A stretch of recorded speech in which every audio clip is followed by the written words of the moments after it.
Baru saja Bapak Presiden menerima surat-surat kepercayaan dari 9 duta besar negara sahabat untuk Republik Indonesia, dan kebetulan 9 duta besar tersebut semuanya berdomisili di Jakarta, yaitu Duta Besar Belarus, Bosnia dan Herzegovina, Mauritania, Jepang, Mesir, Bangladesh, Algeria, Uruguay, dan Portugal.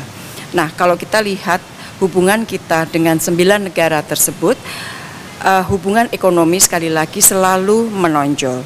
Dari 9 negara tersebut, 6 diantaranya Indonesia mengalami surplus dalam perdagangan.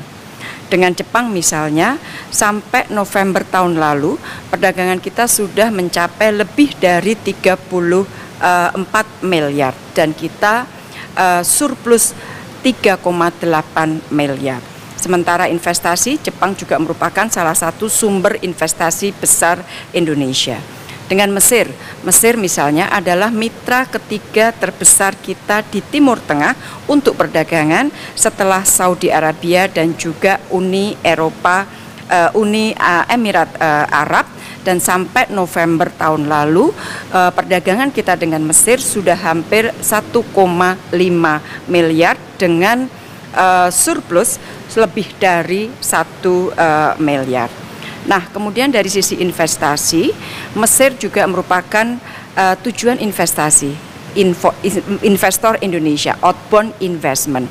Di situ ada Indofood, ada Kedaung Group dan lain-lain. Sementara untuk Aljazair, perusahaan minyak negara kita, Pertamina, banyak melakukan kerjasama di Aljazair. Masih di bidang ekonomi, terutama di bidang perdagangan, kita terus berupaya untuk memperkokoh perjanjian-perjanjian perdagangan atau sedang menegosiasikannya. Misalnya dengan Jepang, protokol perubahan untuk Indonesia-Jepang Economic Partnership Agreement sudah selesai, tinggal ditandatangani. Sementara dengan Bangladesh dan Belarus kita sedang melakukan negosiasi untuk PTA dan juga dengan FTA. Dengan Portugal misalnya, kelapa sawit kita dari 2019 sampai 2022 mengalami kenaikan yang sangat signifikan, 77% kenaikannya. Dan juga dengan Mauritania kita terus memperkuat hubungan ekonomi. Sekali lagi, dengan 9 negara tersebut kita berusaha untuk memperkokoh kerjasama ekonomi dan juga kerjasama pelindungan. Karena dengan Uruguay cukup banyak warga negara Indonesia yang bekerja di Uruguay, demikian juga dengan Mesir dan Jepang.